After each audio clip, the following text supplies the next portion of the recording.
بسم الله والصلاة والسلام على رسول الله. النهاردة معانا إن شاء الله هنعمل شوية جلاش حلوين وحاجة خفيفة كده وحاجة هشة.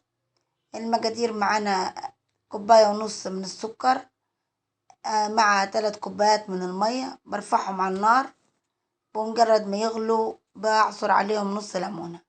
بجيب لفة جلاش من الحلواني ودي أحسن جلاش يعني يعتبر. بجيب اللفة واسيبها تفك من التلج اللي فيها براحتها خالص عشان ما تتكسرش معايا.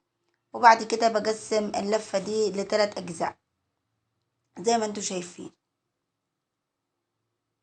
اقسمها بالراحة بسكينة حادة واحط ال3 أجزاء دول على بعض، وبعد كده اقسم ال3 أجزاء نصين زي ما انتوا شايفين. بحطهم برضه على بعض واحطهم في كيس وابتدي اخد ورقة من الحاجات دي واشتغل فيها. حطيتهم في كيس عشان خاطر الجلاش خفيف جدا وممكن ينشف مع الجو يعني.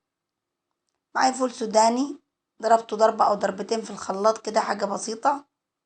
ومعايا نص كوباية من السمن. دهنت صاج وهاخد ورقة من اللي انا قطعتهم دول، واحط ملعقة صغيرة من الفول السوداني او اي مكسرات تحبيها، وبلف الورقة بالراحة واحطها في الصاج. احط ملعقة من الفول واحبك الورقة كويس خالص في الاول، وبعد كده عشان ما تتفرتكش مني، والطرف النهائي ده احطه من تحت.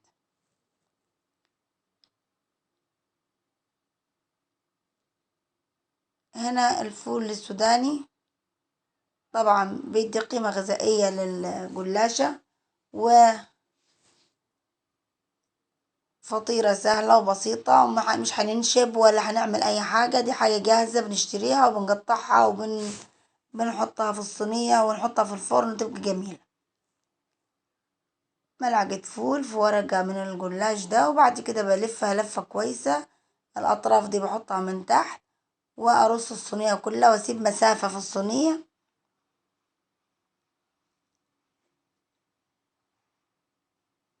عشان خاطر كل الجوانب دي تحمر وتبقى جميلة يعني، تبقى محمصة حلو. ورقة الجلاش دي أو لفة الجلاش دي بتطلع كمية كبيرة، هتطلع لي صاجين من دول. أكون مولع الفرن على درجة 150 درجة.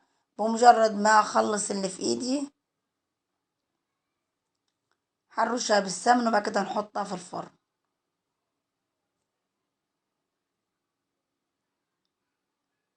الكمية كبيرة طبعا زي ما انتوا شايفين،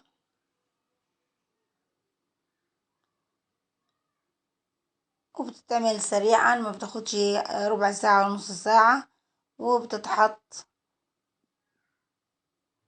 في الصاج وايه وتطلع جميلة. خلص الصاج معايا نص كوباية من السمن السايح، سيحته على النار وبرد يعني.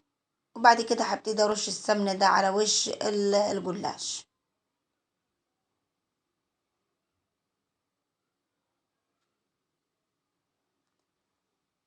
خلاص رشينا السمنة كويس خالص، يعني حاجة خفيفة كده، مش بحطه كتير يعني.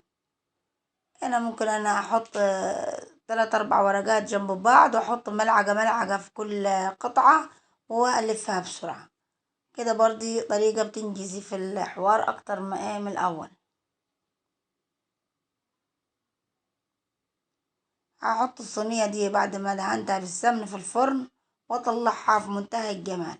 اكون طبعا الشربات خلص وبرد معايا والجلاش سخن. بحط الجلاش في طبق وانزل عليه بالشربات، واطلع واحدة واحدة اصفيها من الشربات واحطها ارصها في الطبق التاني.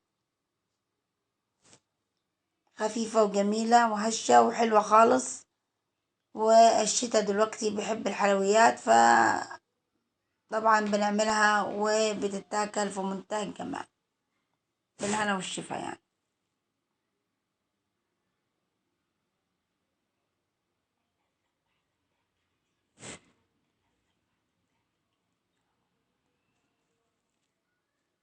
زي ما احنا شايفين اللفة طبعا ما شاء الله طلعت كمية كبيرة جدا،